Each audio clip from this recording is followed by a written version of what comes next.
created in the image of God. Throughout our human journey, each encounter is an opportunity to see the shared humanity in ourselves and others. Regardless of one's views on religion, each experience and each story weaves us together towards a common path. A path of transformation, a process of growth and understanding, a recognition that, at our core, we share a common destiny. What does the search for truth really mean in our lives? How can we find a sense of unity in a world so diverse and divided? As we reflect on these questions, we start to uncover a fundamental connection that binds us all beyond our differences. Welcome to Created in the Image of God, Building Vibrant Communities, with our host, Wade Franson. Tonight's episode is Tiny Miracles. Hello, everyone. It's time for Created in the Image of God. I'm your host, Wade Franson, and I'm here with a wonderful guest this morning.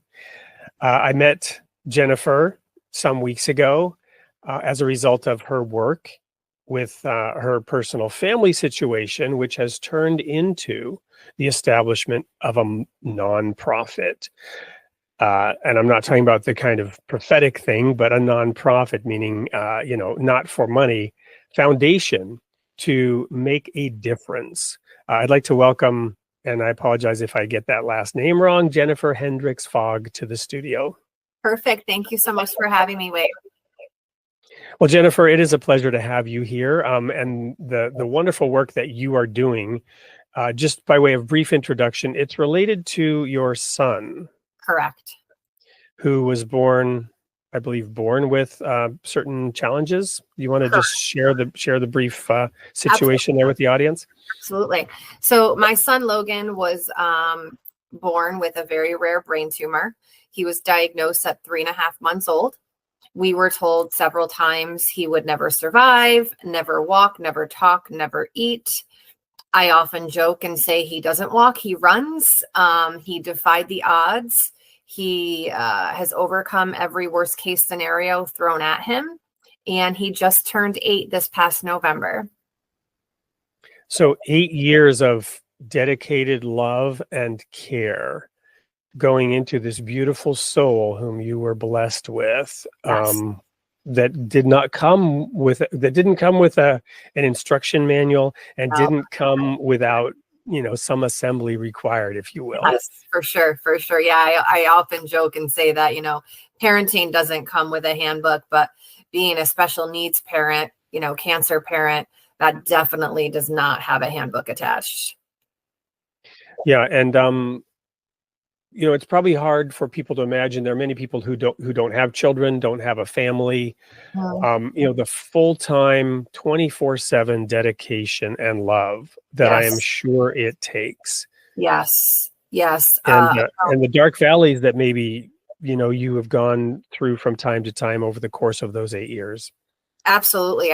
Like I said, even the day our son was born, we were told he wasn't going to survive birth, and I knew I was considered a geriatric pregnancy. So I had my son at 40, and I knew that God did not give me this baby at 40 years old to take him away from me. So I knew from day one that he was special, and that, as my book says, which we'll talk about later, he's my tiny miracle. Well, personally, I'm a late bloomer. I say arrested development, actually, due to childhood challenges that I had, but greatly blessed. My wife went into labor on my 49th birthday. Oh, wow. But being that for my first child, but being an older dad like that, it has challenges too, but one of the benefits is the appreciation. So I can relate to the fact that you were 40. Yep. And you were immediately more mature than you would have been at 20. Absolutely. And I reflect on that a lot. I actually had a miscarriage in my early 20s, and I do thank God every day for that, because I knew at that time I wasn't ready. And I look back and I think, what if I would have had my son then? Could I have handled it and gotten him through the way I did now? And, I'll never know, but honestly, I don't know if I could have. Well, we're kind of meandering, which is fine by way of introduction. We'll get to the flow of the show the way we normally do it here in a moment. But on this topic, I've got to share. I was married twice. It's a long story. I've written a book about it. The second book is called The Hardness of the Heart, relating to Jesus' comment that, yeah, Moses allowed divorce because of the hardness of your heart, but from the beginning it was not so. The original intent and will of God is what I always seek to follow. We hold this treasure in earthen vessels. We stumble, we fumble, we don't submit fully to the will of God. We make so many humongous mistakes. But the example of Jesus, which was to pray, Father, take this cup from me. Mm-hmm. I don't want to go through what we agreed to. Before I was put on earth, we agreed to this, Father, but I don't want to do it now. Right. Nevertheless, thy will be done. So when we prayed in my first marriage that God would grant us a child, I had this sliver of wisdom, given the challenges that I had and my own insecurities, frankly, that helped me to use that prayer. And I believe I never asked God for a child without saying at the end of that prayer, nevertheless, if the timing's not right, if for whatever reason in your wisdom you don't think we should have that child, your will be done. Yep. And what a blessing that was, to your point about a miscarriage. And this gets to this whole pro-life, pro-choice debate. For people of faith, we don't want it to be our choice. Right. We want it to be God's will.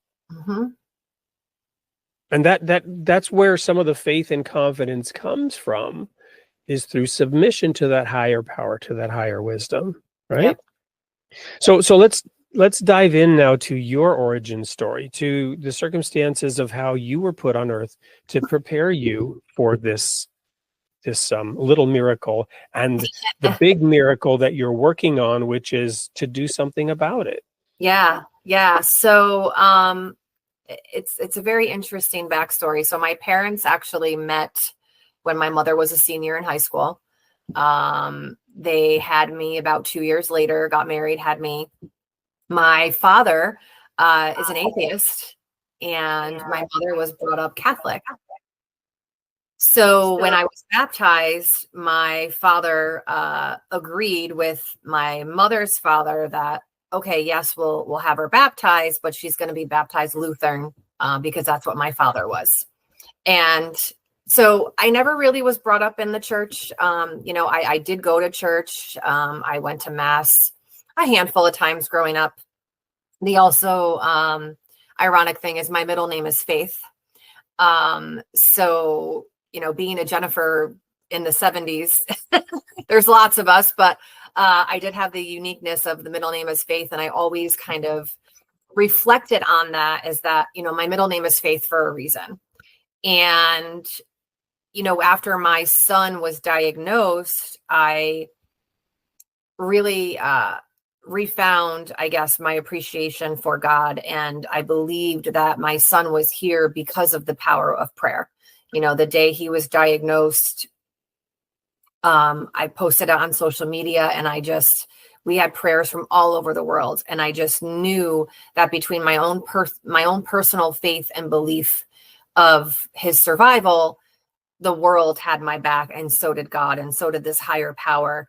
And he beat an unbeatable cancer. And I firmly believe it has everything to do with the power of prayer and the power of faith and strength and hope that my husband and I had for our child. Wonderful. So one of the questions that I sometimes have, there's this idea of providing testimony, right? Providing witness for our faith and outward expression, right? To help convince the doubtful or help the doubtful or lead people to God. And I've had some experiences that were very dramatic, right? That were supernatural. But I've always viewed those not necessarily as an opportunity to provide testimony or witness for other people, but rather as something that I personally needed for Yeah. my own journey. It's not that I don't share them. I do. I've even written a book in which that's included, but the book isn't about that. The book isn't a witness about that. Sure, it's a central point. The book was carefully written. My first book, People of the Sign, was written so that that supernatural event that I experienced might be believable or at least acceptable, right?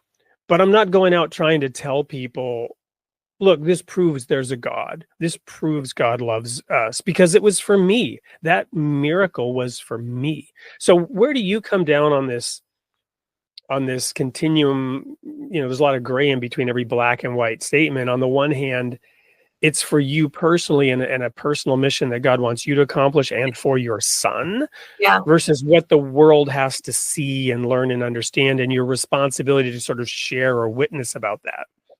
Yeah, I guess the best way to answer that is just that, like I said, like when he was born and they told us he wasn't going to survive, I just knew, like, it wasn't an option. Like I always wanted to be a parent. Like I always wanted to have kids. I wanted multiple kids. But I just knew that everything that I went through, I got married late in life, right? I didn't meet my husband till I was 35. We didn't get married till I was 39. And I'm grateful for that, because all of my experiences in my life got me to where I am, right? And it got me to help get our son through. And even the doctors have told us that, your son is here today because of you and your husband. Like medically, he should not be here. And it was just that feeling in my gut that I knew that he was here for a reason, and he chose me to be his mom for a reason. And I often joke and say he chose me to be his mom for a reason because I have a big mouth.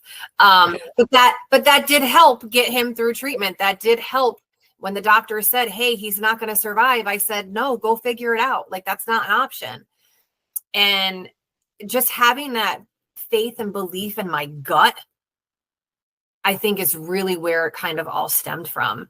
And then the power of prayer, right? Other people, at the time, my husband's grandmother was going through cancer treatment also. And she and I would go to church together every week. And my in-laws were here, and I would go to church with my father-in-law. Like, again, my dad's an atheist, and, I never really went to church with my mom. So my in-laws and my husband's family really were the grounding force for me to find God and to find that belief in that higher power that, it's cliche, but everything does happen for a reason. And through that, I actually did convert to Catholic. Well, that's probably a good point for us to break for the first commercial break.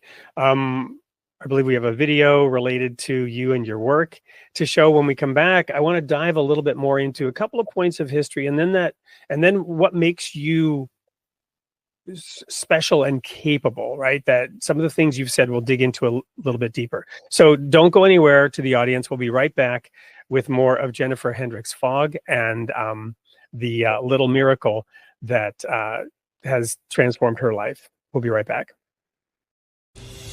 Bursting with joy on every page, an illustrated handbook of spiritual truths to help children learn lifelong gems of guidance, who we truly are, how to live, how to pray, how to treat others.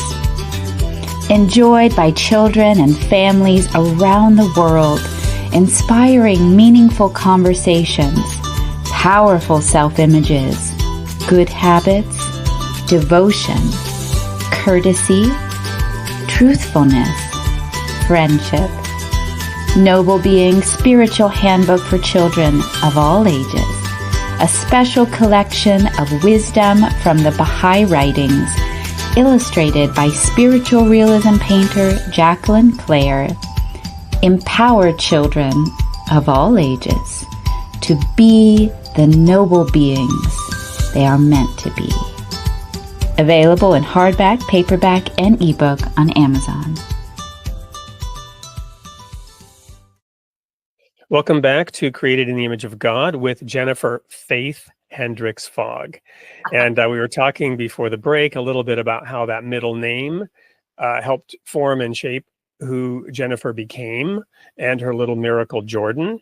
It is Jordan. No, Logan. Sorry, Logan. That's okay. That transformed her life and gave her vision, focus, meaning, purpose. So before the break, you were sharing that you got married a little bit later. And I want to clarify one point that I'm not sure I understand. You said your father was an atheist, but did you also say that he was raised Lutheran and wanted his grandson to be raised Lutheran or baptized Lutheran? No, just baptized. Literally just baptized, like never grew up in the church, nothing. And it must have come from like his father and mother. I'm not really sure. But yeah, he never went to church, and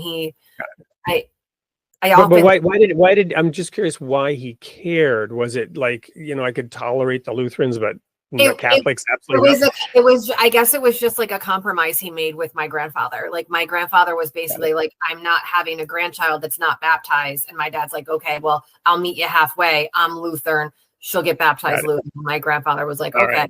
Right. A negotiation. Okay. Well, it's just right? little quirk, right? So what was it that caused you then to get married late? What was going on with the sort of delayed progress there into normal family life, if you will? Gosh, that's a whole nother episode. I'm an only child. And I had typical daddy issues. I could never find the right guy. And I always was like, because my parents met and married so young, I was always like, oh my gosh, it's going to happen to me. So like every guy I dated, I was like full board. And I was more concerned with that piece rather than connecting with somebody. So I'm also very independent. So I'm not going to just, call it like that, but I'm also very independent. I'm also very driven. Like I've moved out of state twice. Like I've done my thing. And then, the irony is I actually used to date one of my husband's best friends when I was 19. So I've known my husband since I was 19 years old. I just dated the wrong guy. Well, to your point, nothing happens, all things work together for good. Romans 8:28, for those who, I forget the last part, but are called according to his purpose, right?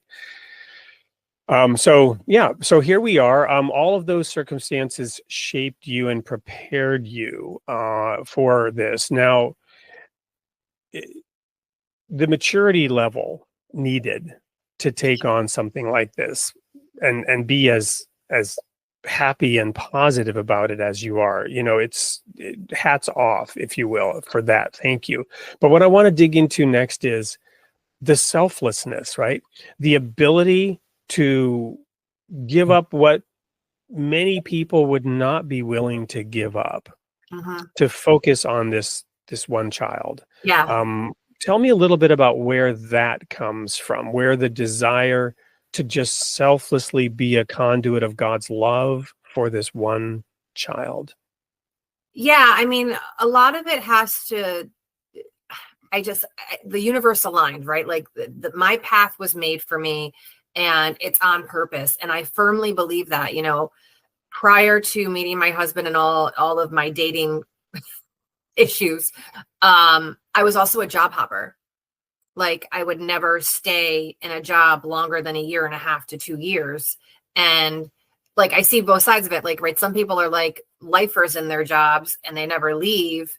But then there's other people like me that don't find their niche yet. And I actually, I had the knowledge and the confidence to say, hey, this isn't working and move on, where other people are kind of stuck. Right. So I work for a national insurance company and I've been very successful. And my career allowed me to not only be there for my son, but also take the time off and have the financial backing to be okay with not working while he was going through treatment. And everything was aligned for a reason. I had been with my company. I guess I can share it. So I'm an independent agent with Aflac. So I sell cancer insurance for a living. right? So I'd been with Aflac for 6 years before my son was diagnosed. And Aflac's Children's Cancer Center wrote my son's treatment plan. I had the cancer plan on my son. So between all those synchronicities, like, it happened for a reason. Like, as much as it sucks and it's like the worst thing anybody could experience, I know that it was meant to be and it was meant to happen. And my son chose me for a reason with all of that. I hope that answered your question. You did. I want to just quickly, this is my son here. We're talking, this is Caleb. Hi, Caleb. Nobody in the audience here has seen him. It's spring break. Gotcha. And I've never introduced my son to the audience here. Well, that was him. We're talking with Jennifer about her son, Logan, who's Caleb just turned 14.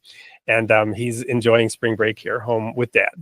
So that's amazing. I want to go off on a slight tangent because and this is not intended remotely to be political, but I just want to get your take, since you are an insurance agent selling a specialized form of insurance. Yep. I recently had somebody, actually I interviewed somebody also pre-recorded who's going to be on the show Tuesday from Great Britain. And we got into a little bit about the difference between universal health care, the American system.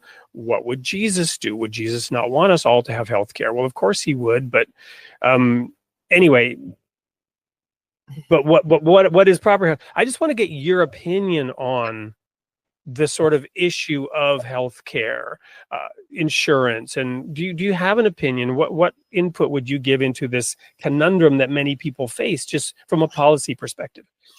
I can't speak much on health insurance because I don't do health insurance. I do the supplemental voluntary benefits. But at the end of the day, health insurance was never designed to cover everything, right? Like, it was never designed to pay 100% of what we need, which is why what I do in the voluntary benefits market is more important and more prevalent, I think, more than ever. You know, at the end of the day, we're responsible for ourselves. And, you know, these policies were put into place for a reason, which, you know, again, everything happens for a reason. And if you're looking, it's more of a preventative, like, planning type of thing that we offer. Like, hey, I'm family planning, or, you know, I'm the sole breadwinner in my family. What can I do to protect them in the event I get sick or injured and I'm unable to work? Or, hey, cancer runs in my family. You know, what can I do to financially protect myself? Or, let's face it, like, cancer is non-discriminatory, as I've learned with my son. You know, he was born with a brain tumor. Like, how does that happen? It doesn't discriminate anybody. It can happen to anybody. Accidents happen all the time. And I think it's just being aware and educated of what your personal needs are and what could potentially happen down the road. I like how you frame that. My personal opinion on this is there is the responsibility of the individual. There is the responsibility of the community. Yeah. There is the responsibility of our institutions. And these things need to be balanced. Our institutions should not extend into taking responsibility for those things which are our personal responsibility, right? It's a fine line between social services and becoming dependent and even enslaved to a system, enslaved to a government, because we abdicate our personal responsibility. 100%. And it's a fine line. You know, Jesus said, the poor will always be with you. Now, you could imagine a utopia in which that is not true. But the truth is, that's a dystopia, right? Yeah. It's a dystopian vision to imagine that nobody would ever be poor. It doesn't work. It doesn't compute, because personal freedom of choice requires that we be allowed to make stupid decisions. Yep. and reap the consequences of our actions.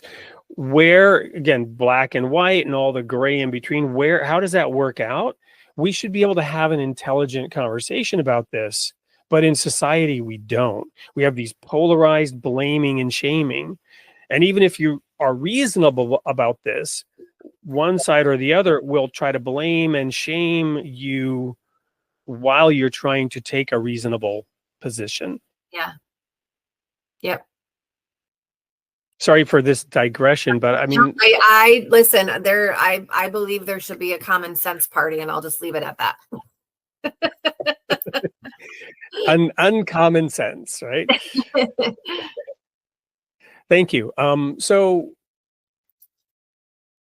getting back then to the thread of the story, share with us the first few weeks of Logan being born. What were they like as you immediately knew you were meant to fight for the life and the health of this beautiful gift? But what were some of the zigging and zagging into the ditches of hope and faith and despair that I'm sure happened? Sure. So being a geriatric pregnancy, that also means you get extra ultrasounds, so they monitor you and your baby's health a little bit more. So during one of our ultrasounds, they had said there may have been an issue with his kidneys, and they said it's really not a big concern. If there's an issue, as soon as he's born, it's easy to fix. I'm like, okay, great. So fast forward to my last ultrasound, which was Veterans Day in 2016. My husband and I were like 9 minutes late to the appointment. And if you were 10 minutes late, you don't get the appointment, you get rescheduled. So we made it just in the nick of time. And at the ultrasound, they said his kidneys looked great. However, they found fluid on his brain.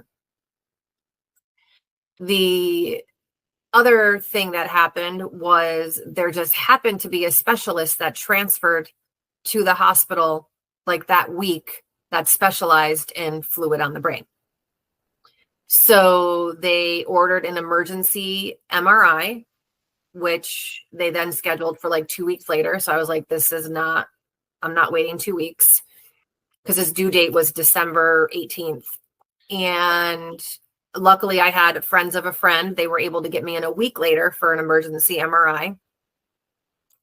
We got a phone call that night that they wanted me to check in to the hospital the next morning for more testing. And I immediately looked at my husband and I said, we're having a baby tomorrow. I go, they don't just send you to the hospital for more testing for nothing. He's like, no, we're not. And I was like, yes, we're having a kid tomorrow. I just knew it. And got to the hospital. The first doctor was a radiologist we saw. He said, we're so sorry. Your son has a deadly platelet disorder called NAIT, N-A-I-T. And it's basically where mom's blood and dad's blood just don't get along, for simplest terms. And I looked at him and I had a few choice words that I won't repeat now. And I said, figure it out, fix him. God did not get me this far to take my baby away. And then the NICU doctor came in and he said, look, he goes, it could be that. He goes, but it could be 50 other things. He goes, and we won't know until, we get him out. And he gave me the decision if I wanted to have Logan that day or the day after, as far as, how many steroids I wanted. And I go, let's just go. Let's get him out. Let's fix him. And I remember I had a C-section, and all I could think about was I just wanted to hear him cry. I just wanted to hear him cry. And I did. That kid came out kicking and screaming. And it was equally horrible as it was amazing, because it was just like a drive-by. They're like, here's your kid. And they take him right to a room.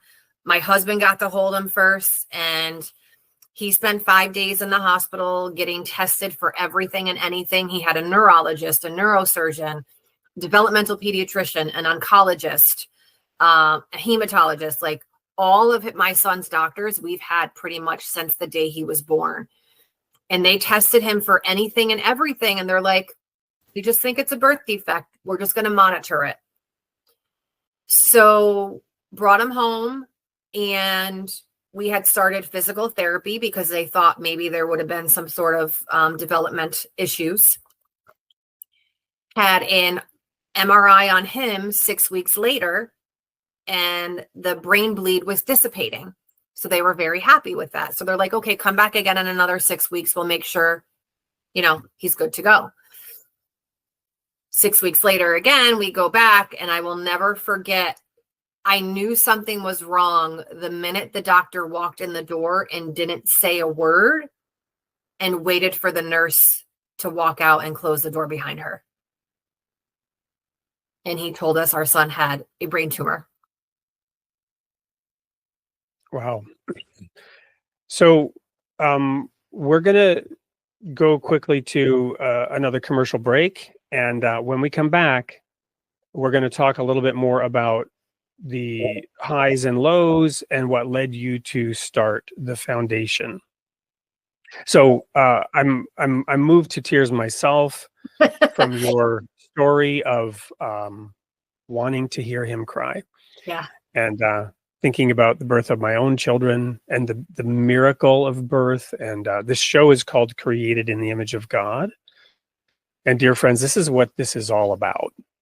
This is what this is all about. Furthering the work, the will of God, bringing many souls unto glory, whomever they are, in whatever way they are, and the contributions we can make. I am so honored and blessed to have met you, Jennifer, and to hear your story and to allow it to be shared. Don't go anywhere. We will be right back. Welcome to the Royal Falcon Foundation. Our curriculum and activities inspire and train adolescents through hands-on experiences, fostering growth and empowerment. Through immersive and challenging experiences, we shape young minds to think independently and develop their leadership skills. Our programs foster new friendships and unity, shaping young leaders to tackle real-world challenges with confidence. We believe in equipping the next generation with the skills to become leaders of tomorrow. Join us at the Royal Falcon Foundation and be part of a journey that empowers, unites, and inspires. Double your impact with our matching grant. Until the end of 2025, every tax-deductible donation to the Royal Falcon Foundation, up to $1,000, will be matched dollar for dollar. Visit our website to donate now or email info@royalfalconfoundation.org for more details. Together, we can make a greater difference. Welcome back to Created in the Image of God with Jennifer Hendricks-Fogg. And we are talking about the birth of her son, Logan, the circumstances surrounding it. Right before the break, I was actually kind of choked up, moved to tears because of this story, because of the love, the dedication, the skills and aptitudes and virtues that Jennifer has brought to this, and her recognition that this is all God's will, prepared by God, to bring Logan, this beautiful soul, into this world and to care for him. And we were just talking about how each of us are created in the image of God. He is our heavenly Father. And he says that he will remember us in the day that he makes up his jewels if we reflect on him and speak often of him, which we're doing here. Each jewel is made under intense pressure and heat, sometimes even with an impurity that gives it its color and character. But God, the master potter, knows what he is doing and what he is creating. And he has brought Jennifer and Logan together. And now let's continue the story. So, obviously there was an operation for that brain tumor. Let's talk about that, and then what led to the foundation and what the foundation is doing. Yeah. So when Logan was diagnosed, again, they told us he wasn't going to survive. When they got the biopsy results back, and they found a hospital that had a treatment, they said they were cautiously optimistic. And I just took that as, okay, let's go, let's do this. So they basically, he basically was admitted to the hospital for just about 6 months. He went through 5 aggressive inpatient rounds of chemotherapy. Luckily enough, after 2 rounds of chemo, the tumor had shrunk in half. And they were able to do a tumor resection. Then they removed about 50% of it. Then the doctor was very pleased. He knew what everything looked like. And he said, I'm going back in next week to get the rest. And I was like, whoa, that's aggressive, but okay. And he did. He went back in the following week and he removed 45%. So they were able to remove 95% of the physical tumor. They left 5% right in the middle of his brain, which is where his memory bank was. They didn't want to touch that. But the chemo did get the rest. And then he did about 5 rounds of outpatient chemo. So he went through treatment for about 1.5 years. During our experience, there were so many local foundations that were so helpful, whether it was, gift cards or, just making us feel like we're not alone. But there were certain things that I noticed that were missing. One of those being, I will never forget the day that Logan was diagnosed. My phone was about to die. Like, here I am in the hospital. I have no phone charger on me. My kid was just diagnosed with cancer. I need to call my mom, my husband's parents. Like, I have to call my job, right? He has to call it, and my phone's about to die. So my husband had to go across the street to the store and buy a phone charger. So one of the first things that we did when we created the Logan Strong Foundation was we installed 3 cell phone charging stations at the hospital in the pediatric units. So God forbid, somebody else was in that boat, because otherwise you're borrowing chargers, you're going to the store, you're spending money, but we installed those charging stations. Somebody also gifted my son, and I'm so upset I don't have one. I have a little mini one. Somebody gifted my son like a crocheted octopus. It's a lot bigger than this. And it was like his comfort companion throughout the entire journey. So my son's godmother crochets, and she teaches classes on how to make these crocheted octopus that we donate to the kids. We also give gas cards, gift cards for groceries, right? Talking about the cost of living, right? It's skyrocketing. We also give Amazon wish lists.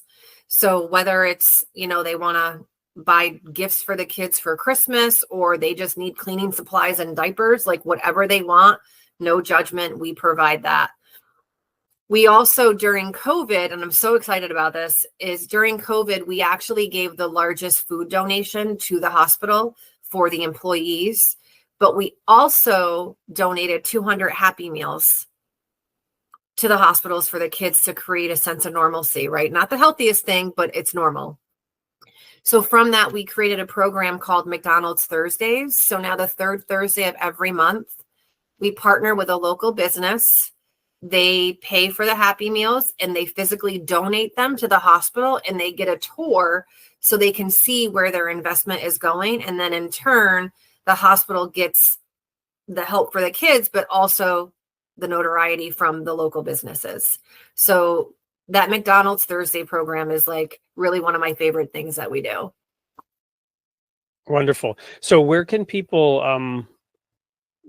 find out more about the foundation, donate, get involved in it? Yeah, it's loganstrongfoundation.org. We have 2 annual fundraisers. We have a gala coming up in May, and then we have a golf tournament in September. However, the Ocho pattern is downloadable on the website also. So that's really cool. And you can sponsor a McDonald's Thursday. If you can't physically be there, happy to talk it through. But yeah, loganstrongfoundation.org.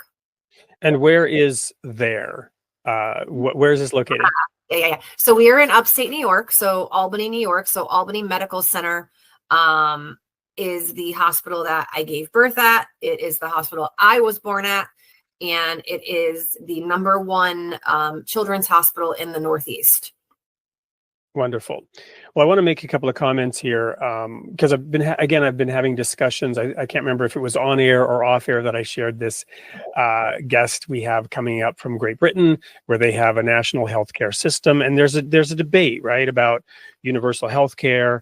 And what I am impressed with is how you are struggling through a challenging situation, but you're attacking it with joy, with positive energy, and rather than expecting and I'm sure you did some of this, expecting and demanding support and care from the infrastructure, from the system of systems around us, from the insurance companies. I'm sure you've, made sure that you got what you needed, but you seem more excited and more focused by what you are doing. That old saying from our president, John F. Kennedy, ask not what your country can do for you, but ask what you can do for your country, right? The path forward, the divine path, has always been personal responsibility. Way back to Cain and Abel, right? Cain was cast down, was depressed because God didn't look upon his offering with favor. Abel's offering was accepted by God and Cain's was not. And Cain grew resentful and jealous. And what did God tell Cain? If you do well, will you not be received? ? So the very first children were being taught personal responsibility. Take responsibility for your own thoughts, your own actions. Don't blame somebody else. Don't blame circumstances. Take personal responsibility. Cain didn't, and he killed his brother. God protected him. He put a mark on him. He said, anyone that harms Cain will deal with me. He didn't want vigilante justice. He wanted the descendants to establish a just and a fair society, but not at the expense of individual responsibility. And this great nation that we live in, with a federal government, with state governments, with local governments, seeks the balance and the harmony of these things as civilization grows. And you're in it. You're providing voluntary, additional, supplementary insurance packages, right? Which, again, my guest from the UK is horrified that such a thing is necessary. But it is a balance between the individual, the institutions, the community as a whole. And I just love how you're threading that needle. Yeah, I want to comment on that real quick about the healthcare thing. So one of the things that we educate people on also is that even if your health insurance pays for everything, that's awesome. But if you're struggling through a cancer diagnosis or a broken leg and your health insurance is covered, that's great. But now you're not working, right? How are you going to pay your mortgage? How are you going to put food on the table? So regardless if health insurance covers something or not, we still have the cost of living expenses. So that's really like what I do is what really is helpful. Well, so do you also work with retired people and Medicare and all that, or how does that work? I can. Well, you and I should talk then, because we'll follow up on this offline. Because let's talk about this. All right. Because I love. And I'm kind of an anti-insurance guy. I'm kind of an anti-doctor guy, to be honest. I never ever got a flu vaccine, never. Right? I frankly don't believe in them. They're not vaccines. I'm not saying you shouldn't do it. I'm not telling anybody else what to do. But I'm that kind of old school. Just puff through it, right? And what doesn't kill you makes you stronger, and the flu's not going to kill you. Well, it does kill some people, right? And it kills those who are on the margins and less advantaged and whatever. So I tend to, be that old self-reliance. But then when you have a family and others to worry about, you have to man up. You have to adult up. You have to woman up, right? And take personal responsibility. So, yeah, we'll talk.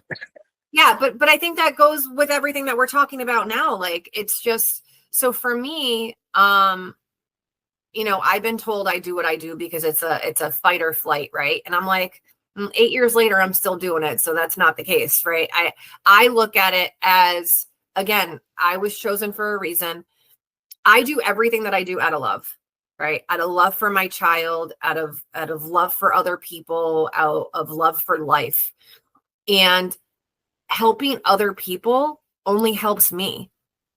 And, with my career with AFLAC, with the Logan Strong Foundation, I wrote a book called Tiny Miracles about the first 5 years of our journey, including the good, the bad, and the ugly, me converting to Catholic, me firing my nanny, like all these things, not working, everything. And then in addition, I recently became a certified special needs life quality coach. So my goal is to really empower and encourage other parents and caregivers and businesses like myself, because at the end of the day, like, I didn't choose for my kid to have cancer. I didn't choose to not work for 2 years, but I figured it out and I made it work. So how can I help empower other caregivers like myself to be like, hey, yeah, you know what? This does suck. I'm not going to sugarcoat it. But these are the tools and techniques that I've used to put my big girl panties on, right? And get up every day and fight. Because I did it because my son didn't know any different. He didn't have a choice. I was the only choice that he had. So if I crumbled and buried myself in the ground, in the corner, crying my eyes out every day, what good is that to him as a 3-month-old baby that doesn't have anybody but me and my husband? Sorry, that was very passionate. No, I love it. And thank you for really providing testimony to the power of your middle name, right? Faith. So again, what an honor. www.loganstrong.org. LoganStrongFoundation.org. Okay, LoganStrongFoundation.org. Thank you. So we'll also put this in the text in the chat, and so that everybody can see and contact you, because you're just such an inspiration. And I want to thank you for taking the time to share your story. We will continue this conversation on a number of topics, perhaps have you back to check in on how this is going. Thank you. I'm just so honored and grateful to have met you and to be able to share some of this powerful testimony.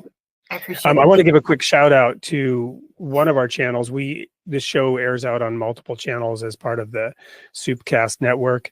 One of them is the Baha'i Clearwater Baha'i channel. A quote came to mind from Abdul Baha, which is, where there is love, nothing is too much trouble, and there is always time. And you seem to be exemplifying and living that quote. Thank you. So thank you. And we'll go to a quick commercial break. And then this is pre-recorded. Didn't want to give the audience that tip at the beginning because hopefully there's been robust discussion. We will interact with some of the audience comments. It's possible that Jennifer may join us in the studio live to do that. Otherwise, I'll address some of those comments when we come back from this next commercial break. Do not go anywhere. We'll be right back. And Jennifer, thank you so much for joining us today. Thank you so much. Any last words? I felt like that was the last word, but I want to give you one more opportunity.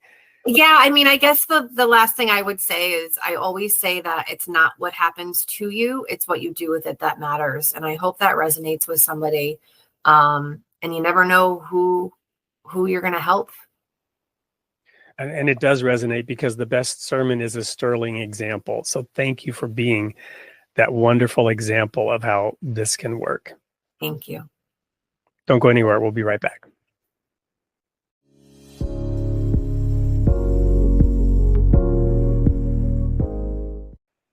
Hey everyone, it's Wade Franson back with another sneak peek into the Created in the Image of God show. This time it's for July 29th, and I have an amazing young man in the studio with me. It's Max Stossel, who is an award-winning artist named by Forbes magazine as one of the best storytellers of the year. And indeed, that is how I found him, with a little vignette that he did on YouTube or TikTok or one of these things the youngsters are using these days to tell their stories about two babies in a womb. And it blew me away. And I've since shared it in a number of situations. I can't believe I got him to be on the show with this old guy. Welcome to the studio, Max.